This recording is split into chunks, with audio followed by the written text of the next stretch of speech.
Hello ছাত্ররা, আশা করি তোমরা সবাই ভালো আছো এবং মন দিয়ে পড়াশোনা করছো। আজকে আমি তোমাদের গণিত বইয়ের 21-এর অঙ্কটি করে দেখাচ্ছি।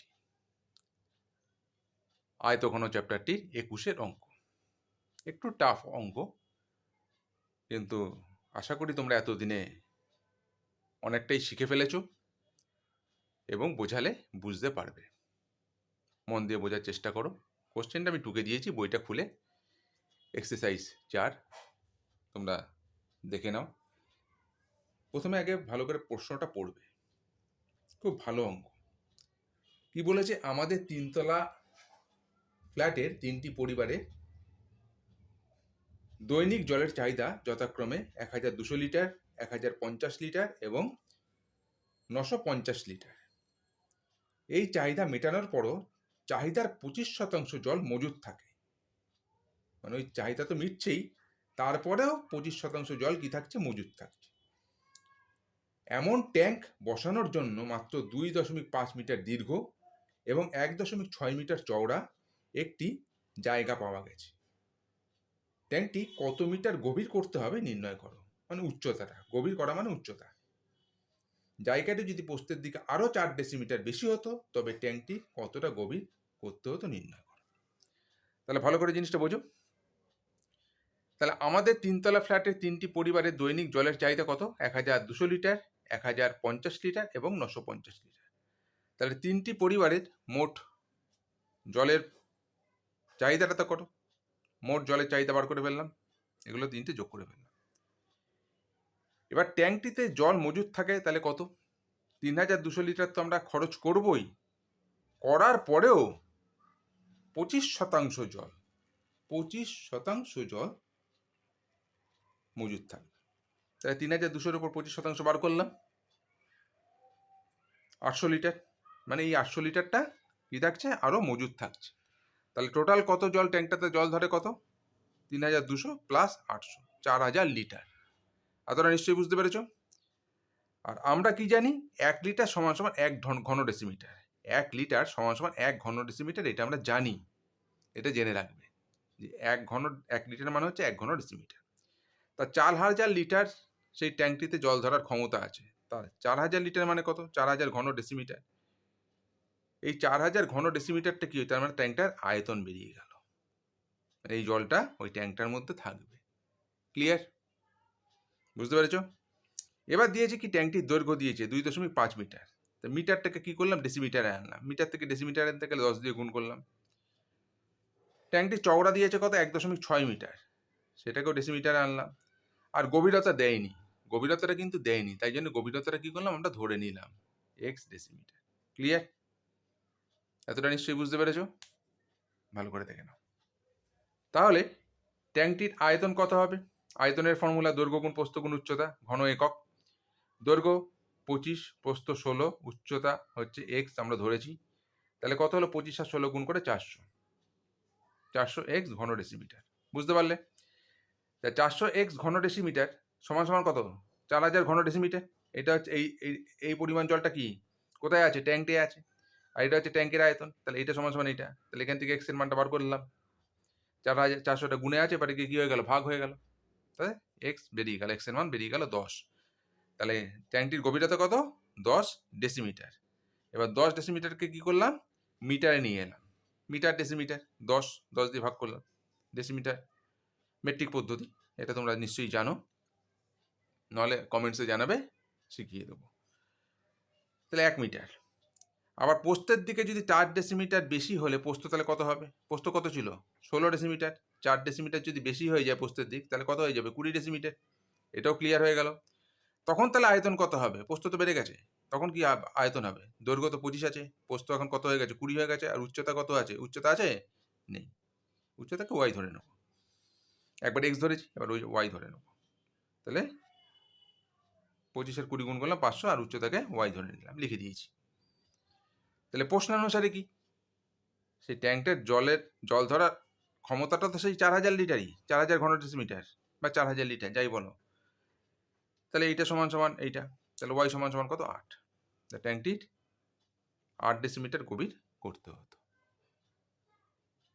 বুঝতে পেরেছো নিশ্চয়ই? খুব দারুণ অঙ্ক, বইয়ে যে অঙ্কটা দিয়েছে খুব দারুণ অঙ্ক দিয়েছে। এবার নেক্সট ওয়ান 22-এরটা কোশ্চেনটা ভালো করে দেখে নাও।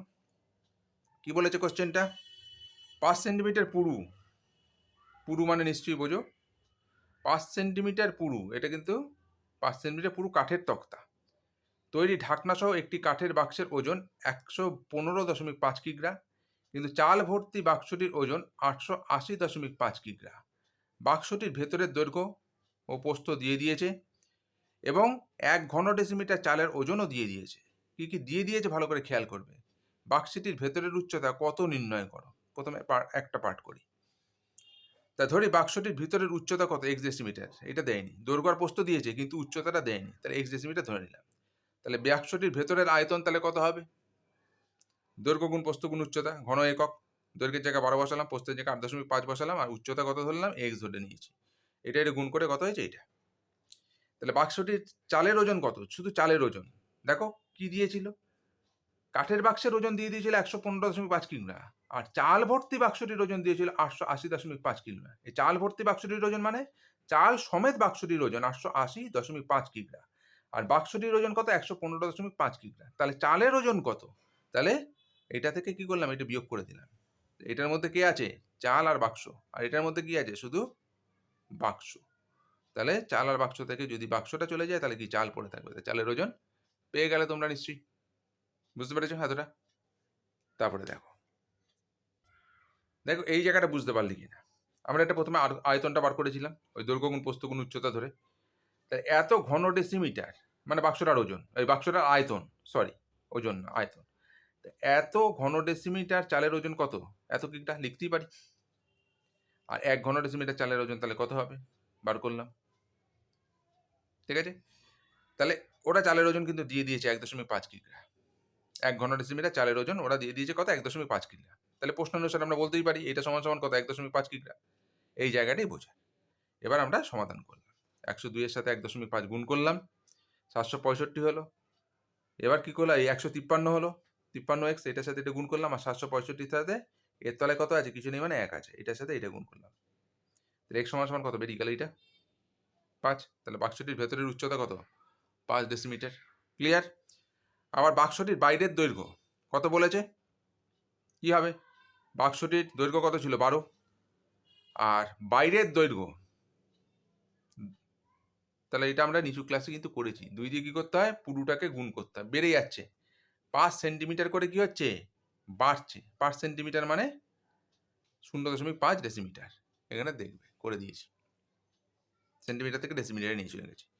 তা 2 দিকেই বাড়ছে, 2 দিকেই বাড়ছে, তাই জন্য 2 দিয়ে গুণ করেছি। একদিকে বাড়ে না কিন্তু, 2 দিকেই বাড়বে। দৈর্ঘ্যের দিকে 2 দিকেই বাড়ছে। তাহলে ক্যালকুলেশন করলাম 13 ডেসিমিটার। সেরকম প্রস্থটাও কি হচ্ছে? প্রস্থের দিকেও বাড়বে। করলাম ক্যালকুলেশন।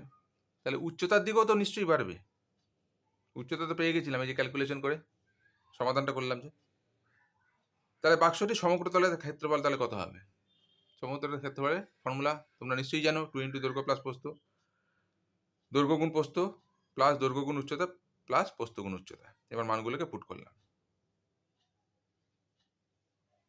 দেখো মানগুলোকে পুট করে দিয়েছি বর্গ ডেসিমিটার। বুঝতে পেরেছো? দেখে নাও, খুব ভালো করে দেখবে কিন্তু অঙ্কটা খুব সুন্দর, দারুণ অঙ্ক। বার করলাম 517 বর্গ ডেসিমিটার। বুঝতে পারবে অঙ্কগুলো আস্তে আস্তে। এবার 1 বর্গ ডেসিমিটার রং করতে খরচ হয় কত? 1.50 টাকা। তাহলে 517 বর্গ ডেসিমিটার রং করতে কত খরচ হয়? আশা করি তোমরা বুঝতে পেরেছো। যদি না বুঝতে পারো তোমরা কমেন্টসে জানাবে, আর চ্যানেলটি কিন্তু সাবস্ক্রাইব করতে ভুলে যেও না। এবার নেক্সট ওয়ান দেখো 23-এর অঙ্কটা, আর একটা দুর্দান্ত অঙ্ক।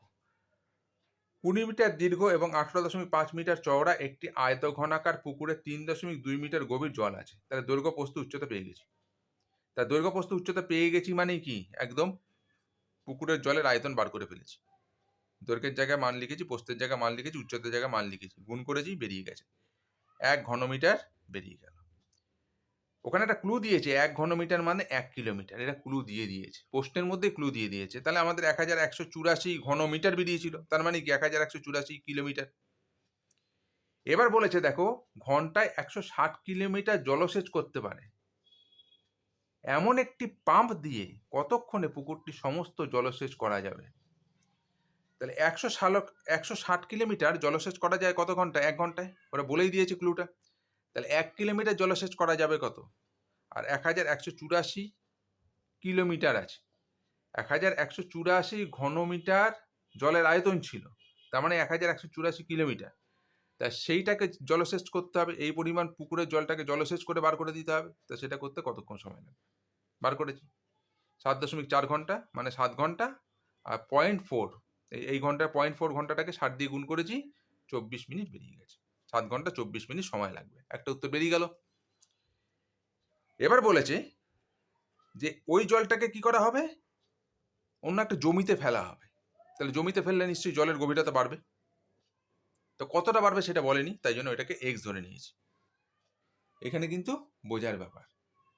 ওখানে বলেছে ওই জল যদি 59.2 মিটার দীর্ঘ এবং 40 মিটার চওড়া একটি আল দেওয়া ধান খেতে ফেলা হয়, তবে সেই জমিতে জলের গভীরতা কত হবে? দৈর্ঘ্য দিয়ে দিয়েছে, প্রস্থ দিয়ে দিয়েছে, উচ্চতা দেয়নি। গভীরতা মানে উচ্চতা দেয়নি, তাই জন্য উচ্চতাটাকে আমরা ধরে নিলাম। দেখো উচ্চতাকে ধরে নিয়েছি, ঠিক আছে। তা দৈর্ঘ্য গুণ প্রস্থ গুণ উচ্চতা সমান সমান কত? আয়তন। তা দৈর্ঘ্য কত? 59.2 ওরা দিয়ে দিয়েছে, প্রস্থ কত? 40, আর উচ্চতা আমরা ধরেছি এক্স। আর আয়তনটা কত? ওই পরিমাণ জল, মানে 1184 ঘনমিটার। তাহলে এবার এক্স এর মানটা বার করবো, সমাধান করছি এক্স। তাহলে এগুলো কি আছে? সমান সমানের বাদিকে গুণে আছে, এপারে কি হয়ে যাবে? ভাগ হয়ে যাবে, এটা আমি শিখিয়েছি। এবার কাটাকুটি করেছি, কত বেরিয়েছে? 0.5। জলের গভীরতা কত? 0.5 মিটার।